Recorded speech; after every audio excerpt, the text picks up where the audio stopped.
দাবি আদায়ে ৭২ ঘণ্টা পরিবহন ধর্মঘটের হুঁশিয়ারি। বিনিয়োগকারীরা নির্বাচিত সরকারের অপেক্ষা করছে বললেন আমির খসরু। যুক্তরাষ্ট্র থেকে ২৫টি বোয়িং বিমান কেনার অর্ডার দিয়েছে বাংলাদেশ। বরাদ্দ নিয়ে সংশয়, একনেকে অনুমোদন পায়নি জুলাই ফ্ল্যাট প্রকল্প। বাংলাদেশি পণ্যের শুল্ক কমাতে যুক্তরাষ্ট্র যাচ্ছে প্রতিনিধি দল। জুলাই সনদের খসড়া সোমবারের মধ্যে দলগুলোর কাছে পাঠানো হবে বললেন আলী রিয়াজ। সাগরে লঘুচাপ, ভারী বর্ষণ হতে পারে যেসব বিভাগে। গাজায় ১০ ঘণ্টার যুদ্ধবিরতি ঘোষণা, এরপরই নিহত ১৫ ফিলিস্তিনি। ট্রাম্পের যুদ্ধবিরতির আহ্বানের পরও হামলা চালিয়ে যাচ্ছে থাইল্যান্ড ও কম্বোডিয়া। টি-20 রোটেশন নিয়ে নান্নুর প্রশ্ন, মূল স্কোয়াডে নজর দেওয়ার আহ্বান।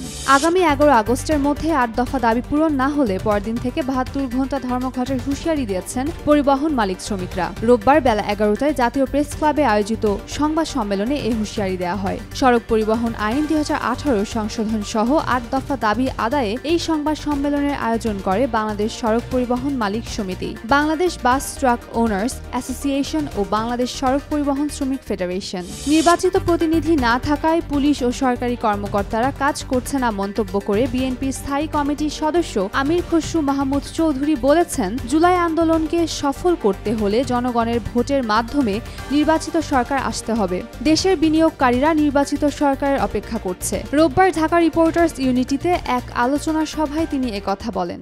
যুক্তরাষ্ট্রের বিমান কোম্পানি বোয়িং থেকে ২৫টি উড়োজাহাজ কেনার জন্য অর্ডার দেওয়া হয়েছে বলে জানিয়েছেন বাণিজ্য সচিব মাহবুবুর রহমান। রোববার সচিবালয়ে বাণিজ্য মন্ত্রণালয়ের সচিবের অফিস কক্ষে সাংবাদিকদের সঙ্গে আলাপকালে একথা বলেন তিনি। গণ অভ্যুত্থানে শহীদ পরিবারের সদস্যদের জন্য বিনামূল্যে আবাসন প্রকল্পে প্রস্তাবিত বরাদ্দ নিয়ে সংশয় থাকায় একনেকে অনুমোদন দেওয়া হয়নি বলে জানিয়েছেন পরিকল্পনা উপদেষ্টা ড ওয়াহিদুদ্দিন মাহমুদ। রোববার একনেক সভা শেষে সাংবাদিকদের সঙ্গে আলাপকালে তিনি এ তথ্য জানান।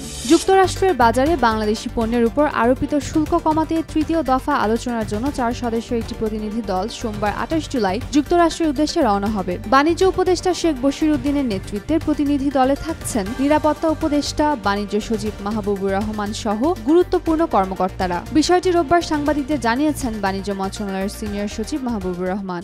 জাতীয় ঐক্যমত্য কমিশনের সহ সভাপতি অধ্যাপক আলী রিয়াজ বলেছেন, জুলাই সনদের খসড়া প্রস্তুত হয়েছে, সেটা আগামীকাল সোমবারের মধ্যে সব কটি রাজনৈতিক দলের কাছে পাঠানো হবে। দলগুলো দ্রুত মতামত দিলে সেটা সন্নিবেশিত করা হবে। রোববার রাজধানীর ফরেন সার্ভিস একাডেমিতে রাজনৈতিক দলগুলোর সঙ্গে ঐক্যমত্য কমিশনের দ্বিতীয় ধাপের আলোচনার ১৯তম দিনের সূচনা বক্তব্যে এসব কথা বলেন আলী রিয়াজ। সাগরে সৃষ্ট নিম্নচাপটি এখন লঘুচাপে পরিণত হয়েছে। এর প্রভাবে দেশের উপকূলীয় অঞ্চলে অস্বাভাবিক জোয়ারে কোথাও কোথাও নিম্নাঞ্চল প্লাবিত হয়েছে। এমন পরিস্থিতিতে আগামী ৫ দিন দেশে বৃষ্টিপাতের প্রবণতা বাড়তে পারে বলে জানিয়েছে আবহাওয়া অধিদপ্তর। এছাড়া আগামী ৫ দিনে দেশের বিভিন্ন অঞ্চলে বৃষ্টি বা বজ্রবৃষ্টি সহ কোথাও কোথাও ভারী বর্ষণ হতে পারে।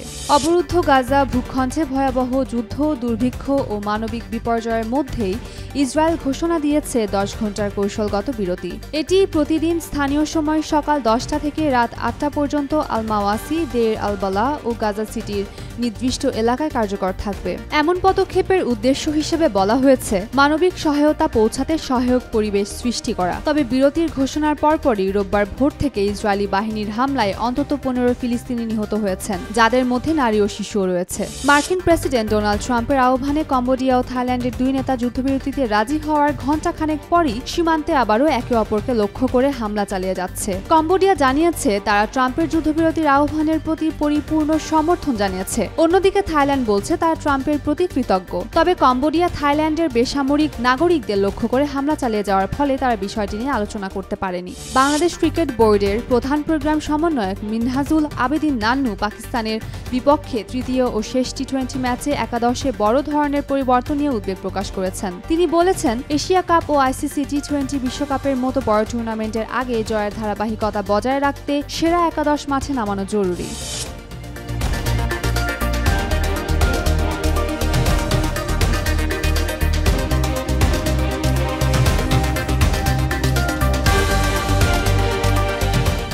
For more updates, follow us on Facebook, subscribe our YouTube channel, get the latest update on www.daily-sun.com.